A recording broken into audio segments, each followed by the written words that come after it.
Joining us, this is Daybreak Extra coming to you from our studios right here in Abuja.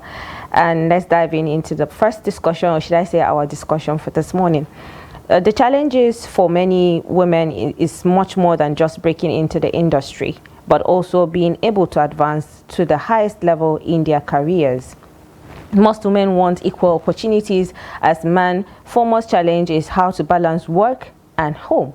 Apart from all this, a woman has to deal with almost all family duties, like her duty as a mother, duty as a wife, household, and daily routine, as well as many social duties.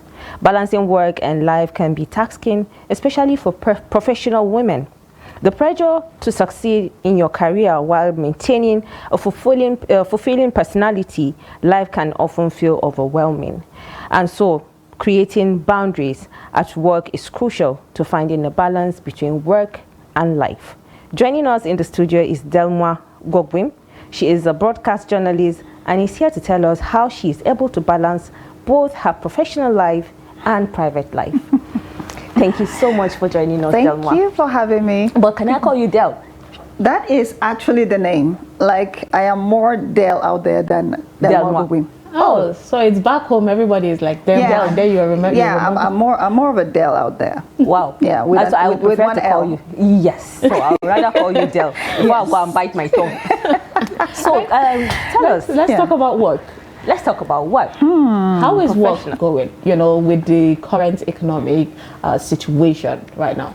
I think for people like us, what keeps us going is first passion before any other thing. Every other person that isn't working with passion will always have an excuse. But for people with passion, you always have a reason to keep going. So I would say work is good because it's good. So it's because of the passion, like you said. Without the passion, it is certainly going to be a setback. You will always find an excuse not to do it. Sometimes when passion is there, even if it's raining, I tell you, you would rather find a way to get to the studio than call your producer and say, I'm coming late. If you have to carry an extra cloth in your bag, if you have to pay extra transport, if you have to speed up your car, whatever it is you have to do, you make sure that you're there, because passion always calls on you to make sure that you don't disappoint your viewer or your listener. Point. Yeah, exactly. Yeah. So how have you been able to manage work life? Like she said, being a journalist, how is the pressure? There's a lot of pressure, and sometimes, sorry to the men, I feel like they're not as pressured as we are, in the sense that there are a lot of things for a female in this industry. You come from, especially for those in front of the screen, I can now ask you both how long it took you to do your makeup, because exactly, which is one of the things you cannot ignore certain things, especially for those in the radio space. You can actually just wear your boxers. Go with your pajamas, actually. I've been there where you just wake up and just wash your face. Just do whatever. Sometimes I envy people, you know, on that part. Exactly, but then, funny enough, for where I am, you're live on YouTube, so it's almost the same kind of pressure where you have to check, makeup check, your face, your smile check, and all of that. So sometimes you have the pressure of things are not going well with you, but you have to keep up with that smile. Sure. Even for those on radio, because it goes with your tone. So you have to make sure that you deliver. Even though, yes, it's the same for the men, but I'm saying that because for us women, we're more emotional beings. So pressure is easily shown if we don't handle it well. And so you have married women who have to deal with a newborn child, and sometimes they have to carry the child to the studio, to the workplace. And sometimes you're trying to face the camera and you could hear your child crying. Distraction, true. Distraction. And how do I balance that? So it's a lot of pressure on the woman because she has to deal with her husband, she has to deal with the children if there are. Even as a single lady, sometimes you have those mood swings and all of that. For a woman, we are always have different moods and things like that. So for the men that don't know, we are dealing with a lot with ourselves. I remember someone saying in a whole month, a woman has 28 beautiful days. The beautiful days are just 4. Exactly. That's what I'm saying. 28 days we have different moods. Because there is different hormonal changes from this to that. Exactly. Yes. So we have to do with all of that, and then we have to look this beautiful and then deliver this. Let's awesome. not even forget, Adele, about the men just rubbing powder and coming on. Like, is that in fact, it? Some don't even rub powder. Wouldn't. They don't. Some wouldn't. They'll just come It doesn't take a lot of pressure to be handsome. Actually, that's what they say. Sometimes there is that. Because they don't have to go through waking up to make up, make sure the foundation, this is right, this is like, you just asked. I woke up since 4:30. There is that, there is that envy. All right, so Dell, you mentioned, say for example, the married women who have kids and all that. And we all know that amongst ourselves in this industry, there is that stress. There will be a day that you get super triggered and then you still have to do your job. Yeah. So do you have any, say, support, from your colleagues from work, and do you also give support, to Oh, absolutely. Others? Absolutely. I think that in my life as a broadcast journalist, I've experienced the most amazing teams ever. From moving, I'm Great Jos site. Oh yes. and coming from Jos to moving from Jos to Abuja, I've always had an amazing experience of working team where you meet people that will say, Dell, you don't look yourself. Are you okay? And sometimes that's all you need. Sometimes you don't need people to, just cover up for you, but asking those questions. And then sometimes like, oh, yesterday you were amazing. And you'll be like, really? And you'll be like, yeah. So when you hear your colleagues make such statements, it gives you strength, even when you don't have the strength from home or from wherever you're coming from. So I have gotten the amazing support of the team. And maybe because I'm an amazing supporter, that's why you get so, because what you give, you get. What you get. Yeah. Okay, so coming back to the main topic of the discussion, how have you been able to manage your work life and your private life? Has there been a balance between the two? I don't know if I would call it balance, but sometimes we just have to float through it. Where I'm coming from, it's a large family with lots of kids all around, nephews and nieces. You're trying to sleep and you hear this one crying, this one pinch my nose, this one did this, and you're trying to fix all of that. And sometimes if you have to cook before you leave home, or you have to come back home and cook, and you have to clean before you leave the house, then you have other things you're trying to pursue, like you're trying to pursue more education in that area so that you don't become just a regular journalist and all of that. Yes, so you're trying to upgrade. So there's a whole lot of pressure mentally on you. You don't want your family to begin to say, look, you need to drop this job. So you make sure that you don't give them reasons to say that. And on yourself, you want to feel good that I have a balance at home, so that I don't come on radio or TV and I'm saying stuff that I don't do. So you have all of those pressures coming. And for me, I love family so much. So sometimes I want to branch and see my nephew because I've promised to see before I go to work. And sometimes you get to the workplace and you're tired and all of that. And also, apart from being a journalist, I do other things. I have an NGO. At a point, I was a music performer. So you have a whole lot of things happening, and sometimes you don't have. You're in the social space, but you're not a social person. Yes, and that's taken away from you because of the pressure of the things that you have to do. You're multitasking. That's right. That's right. And so it's really not funny. And sometimes people look at you and they envy that person, but they don't know what it takes to be you, because you want to make sure that your viewers, your listener, your fans, your family, everybody has a little piece of you. But then sometimes what I do is I just switch off the phone and I sleep. Like, now that is the question. What about you? How do you take care of you? So if you've tried to reach me and you can't reach me, I switch off the phone. Sometimes I do it deliberately because I need to take care of myself to be able to be this Dell that everybody wants to. You know, coming back to this, it actually just made me look at myself, because I can't remember the last time I actually socialized with people, you know, get the time to hang out, to unwind, because the pressure, the stress, the mental, you know, drainage and all that. How have you been able to handle your mental health? My mental health, as I sit right here, I'm still dealing with that. I'm telling you. Let me give you an instance of something that happened. One of the years I was in Jos, and there was a whole lot of, you know, the crisis and all. And you know how we were taught not to put our emotions when, you know, dealing with those kind of stories. But that day, I think I let my emotions got into it a little bit. I felt that the House of Assembly needed to do more, you know, and I kept hitting on it because for 2 weeks I didn't hear them sit on it. So I started talking, and as the program was going on, I received a text message of a threat, and the threatening message was specific on the person knows my house, knows all my siblings, and said, if you ever talk about the lawmakers, so, you will lose a loved one. And the program was going on. Oh, wow. Yes. And and I had to continue the program like it was, you know, and all of that. I think that is one of the most pressured days for me. Definitely. Being at work and then reading that message. Like all of a sudden, the AC was on, but I was sweating. Definitely. You know, and I can't take back the words because I actually meant what I said.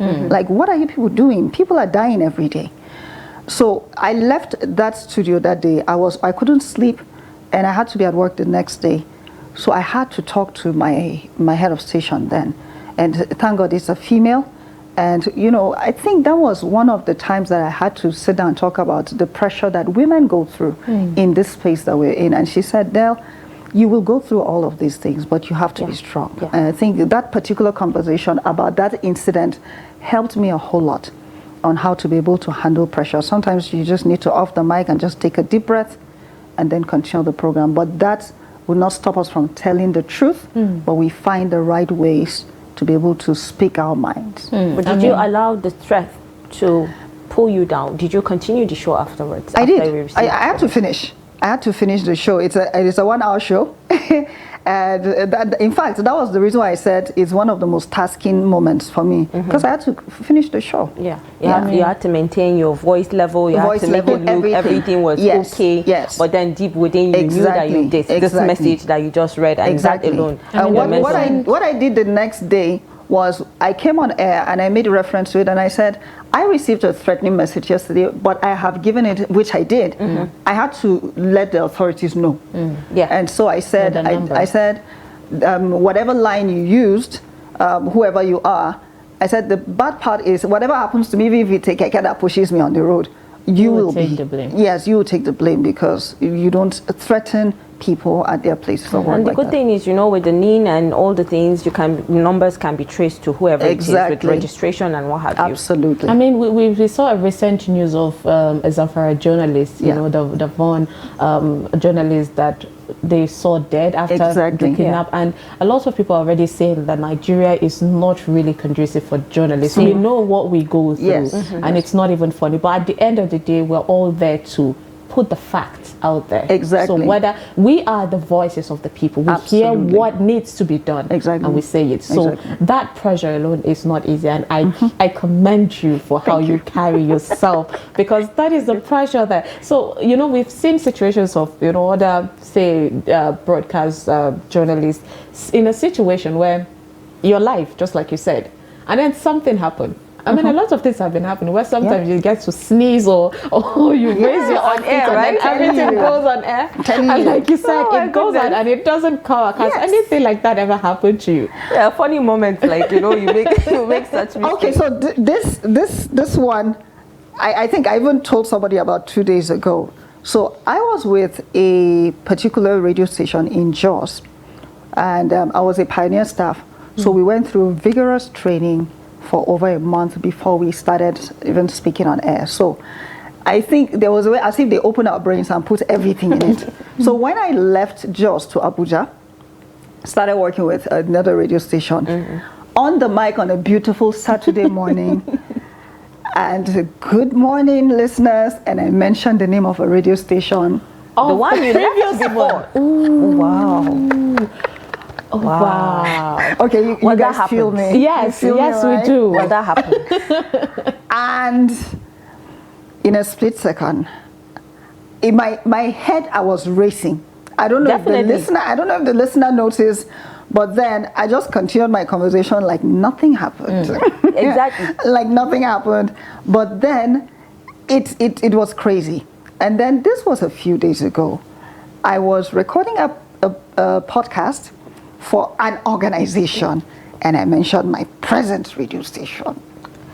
Okay, so your Delma is always in love with the places. I love, like I put in my whole self. Yes. In my place of work. You see it in how I do my things. So I get emotionally attached to my work and my listeners. So if my listener calls me, I'm super excited that people would decide to pick up their phones and call you. I don't take it for granted. Definitely. I don't. So I don't like missing work because I feel like I'm disappointing someone that is expecting to hear from me. So when I carry that emotion, it's like it follows me everywhere and all of that. But then after the incident 2 days ago, I sat down and I was telling the producer of the program, I said, maybe I need to reduce how emotionally attached I get to my work, maybe. So I don't think it's something that can be done, though. I mean, we have had situations where, because we handle lots of programs, where you're doing this program and you mistakenly call the other program, because that's what you are thinking of. Maybe because that's what you have in line next. You know, for you, like that does the book world, you do the news feed, maybe you forget you're doing the book world. So there is always that or a particular situation, and sometimes, especially if you're live, if it's a recorded program, you're like, oh, okay, it's fine. But when you're live, you can't take it back. You can't take it back. And that minute of composure is how tell us how you handle, you've mentioned that immediately you call the other radio station, you had to pull back, but we know that if you don't fight it, Dell, it is going to bring the whole tone of the program down. I think one of the things that have helped me is, you remember I said I do a whole lot of things, and most of the things I do all around me are things that have to do with the microphone. So I am popularly called Queen of the Mic because almost everything I do has to do with it. I'm an event host for so many years. And I think that's the worst place to actually goof. Yes. Event hosting, emceeing an event, and you do all of that. So if I've been able to balance that at the MC level, I think it's way easier on radio for me. So I think that is what has helped me. So most of the mistakes, when you mispronounce people's names and all of that. So I try as much as I can not to do that to people's names or office or position.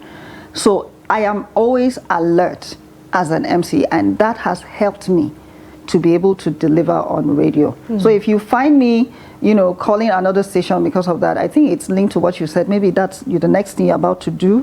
So that comes to mind. But then I think I've been able to somehow. Okay, so with all this pressure and all the workload that you have to carry, what is Delma's me time? What do you do to unwind? What's your hobby like? What do you love to do? Aside from switching off, aside from switching off your phone and sleeping, what are the social activities because we know how sometimes you get tired and sleep. The truth is this, right? I am that little child that if you lock in the room, you come and meet me playing alone. Like, I know how to play alone. You can meet me dancing alone, singing to myself. I am that child that finds fun in me. So if people are not around, don't worry. I always have something to keep myself busy. Because for me, I also do the same thing she does. Sometimes I find myself dancing, singing. Even when I'm on call, sometimes I'll forget I'm on call. I'm telling you, you can see me in front of the mirror and you'll be like, is she okay? I know how to have fun. But then don't you think sometimes you need to maybe go out there, see what's happening with people, like hang out, pick up some ideas. Exactly, I wanted to say inspiration. Suggestion. Exactly. And a new hobby. And let me speak like a civil servant. I'll keep it in view. Yeah, please add it to your wish list or to-do list. Actually, I had to fight it because I looked at myself. Do you know? Funny thing is, I could actually, if I really don't have anything doing, because sometimes you just want to take, stay away from certain things just to get your mental health back on track, get yourself back, because this job we do, we tend to forget ourselves most of the time because we're looking at delivering and giving to the people what they need to. Then we forget ourselves. So I had to. There are times that I could literally be at home for 3 months without stepping out. Yeah, I know I can do that. Guilty. And it's guilty, right? Yeah. But I love not to go good. out though. And the thing with me is, if I go out, I'm always thinking artistically. You know, we are artists. You go out and you see things and you're thinking, how do I turn this into a content? Exactly. That happens. Exactly. So I had to fight it. I had to start hanging out because I wanted to, like, okay, I need new ideas. I need to meet people. I need to unwind. I need to, get myself back. That's right. I think you need to do that with a whole lot of things happening. Well, I don't know. The issue is sometimes I get to the social space and I'm just thinking, this moment would have been sweet if I'm at home, like, True. So you go out and you just feel you want to go back home. Like, why did I come out, right? And I understand where she's coming from. So, Damwa, let's talk about, the misconception of the media industry. Yeah. I mean, you're from the north, so we know how. I'm from the middle belt. Oh, middle belt. It's considered north, actually. Funny enough, when you go to the couple east of years and back. south, yes, I remember someone. My best friend from Jos. She met someone, and the person kept saying, "Sister, you are beg, you are Onyausa." So there is that. You are from the north. Yes. People are considering, okay, you're from the middle belt. Let's say, when they talk about Ariwa, I mean, Plateau is part of that. Yeah. So, and we know how, people in the media industry, we find the percentage of men outweighing, as in way more than the women. Dominant. And yes, it's dominant. And people already have this misconception about the women in media. I don't know if you have come across that situation of that belief that women in media are considered not decent, not modest. There is that thought of what's happening in the media industry. I mean, she's out there all the time, so that makes her vulnerable to all these vices. What is your take? Like, how do you convince people that, okay, really, we are the decent workers? I think the reason why sometimes people bring those issues up are perhaps they've had an experience with one or two, and I think it will be so wrong to make a conclusion on your experience with one person. Excuse me. I think it's almost the same thing with women in politics. Yes, women in the media space and women in politics are being tagged wrongly, if you ask me, wrongly, with that kind of misconception. And I don't think whoever says that it's been fair to us. When we go out there, we do our work with the whole of our hearts. We try to, deliver and make you entertain and get information. Sometimes I feel it's because of the way somebody sits and see me approach a person to interview. Of course, I'm a woman. Of course, I will smile. Yes. Of course, I'll be nice. You don't expect me to go to meet somebody and I'm all frowning and expect them to give me audience. So sometimes if my smile is Passing a message. Seen as flirtatious. Yes, as flirtatious, but that is totally wrong. I am being me. I'm a woman. Come on. So you don't expect me to act in a particular way. There will always be in every aspect of life, there'll always be a bad egg. And I feel like the good are always much more than the bad. It's just that when you focus on the bad, you keep saying it. But I tell you, we are mostly the good ones. So what do you think can be done to actually change this narrative about this misconception that people tend to have about especially women in the media, like she said rightly? Because aside from just the misconception, there are the abuses that comes with it as well. Because when you go to approach a person because you want to maybe interview, you have to smile because even we are taught to smile as a journalist. And sometimes they misunderstand you. They misunderstand you. They get a different message. So how can we, change that narrative? What do you think can be done? I think the message for me will be to the females. You know where to draw the line. You're inviting me to come to your hotel room to interview you. Why do I have to go alone? If I am representing Trust TV has a crew. I go with the crew. Whatever will give me a negative meaning to what I'm about to do, I should avoid it. We all have advances every other day of our lives. What keeps us is your standard of the rules you've given yourself. So if I have rules to keep, then you keep the rules. You don't break the rules for anybody. I think that is one of the ways for us to be able to draw the line. But if we don't draw the line, I tell you, we keep getting all of this. And sometimes the people that will use that particular lady are the ones that will come and say all of them are the same. Indeed. Because they had their chance with one. So I think the message is for the ladies, if this is what you want to do, then you have to follow the rules. The rule is you have to draw the boundaries. It's as simple as that. And you know, in connection to what you're saying, in the space where you see a lady presenting or an entertainment program, for example, there are places she would go to, red carpets, clubs, depending on what she is expected to report or to cover. You might misunderstand, but I can still be in the club and still stand out as a female. I don't have to be like everybody. I know what took me there. It's for me to deliver. I deliver and go back home. Well, the mentality about people seeing clubs in a certain way, their own mentality. Because I have a friend that actually found her husband in the club, and just like joke, just breezing, and she found her husband, and they are married. Exactly. It doesn't really mean it's a bad place, even though bad things can, happen there. But it depends on how you stand out, like you said. Yes. Amongst all the people that were there, he picked her out, and she stood out definitely. Exactly. It's like you don't agree. The way she was smiling. Let's have this conversation out, behind the camera, not in front of it. All right. All right. So let's talk about, workplace, right? The world sees, some of them sees the media women as being loose and all that. But at the workplace, sometimes it comes with a lot of pressure. Have you ever find yourself in a situation where there is this abuse in your work environment? Most of the people that I've served under in the media happen to be females. Lucky you. Yes, Hajialari Baba, Kaneng Rampam, just amazing women. And I have seen how they take their job. I tell you, because of how they take their job, there are things you can't do under their nose, and if they find out, they will keep quiet about it, even amongst the staff. So they've been able to set a standard. Maybe that's the way I think, the way I do, because I've seen these women deliver. I've seen them draw the lines. I've seen them aim for success and excellence.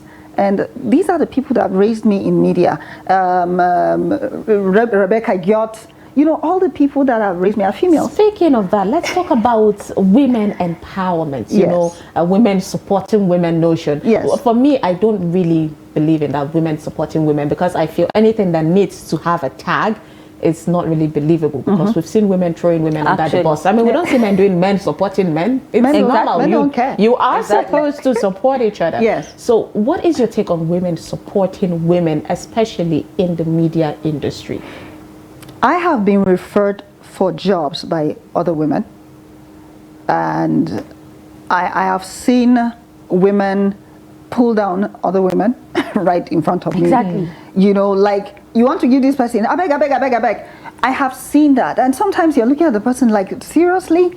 I think we have a little of both on both sides. And when we say, women support women don't pull down each other, I don't think it's true. Women actually pull down because they have worked with women that are really, really tough to work with. And they are women. I'm a woman. If you're saying women supporting women, shouldn't you Why are you making my work hard? Exactly. So, like, frustrate your effort and all of that. I have seen a few, and I have worked a little, maybe short term with a few. But the truth is, there was a lady that met me. She wanted to really go into the media space, and where she started, it was really tough for her. And I told her, I said, sweetheart, just focus on you. If it's focus toxic, just focus. I've seen her boss does not refer her for anything. Like she'll always pull her down, even when the people specify this is who we want. You're like, no, she Well, cannot. that is do really that. sad. That's exactly what I mean, has happened it's just like what we're saying. We are not much, so we need to We're not much, empower exactly. other women. But I have been referred to by a female, so I don't take it for granted. Well, that's a good thing. Yeah. Thank Lucky you so much. Thank you so much, Demwa Gogwin, for joining us at this morning. Broadcast journalist. It was interesting. A lovely conversation. It was really so interesting. Much. Thank you for coming.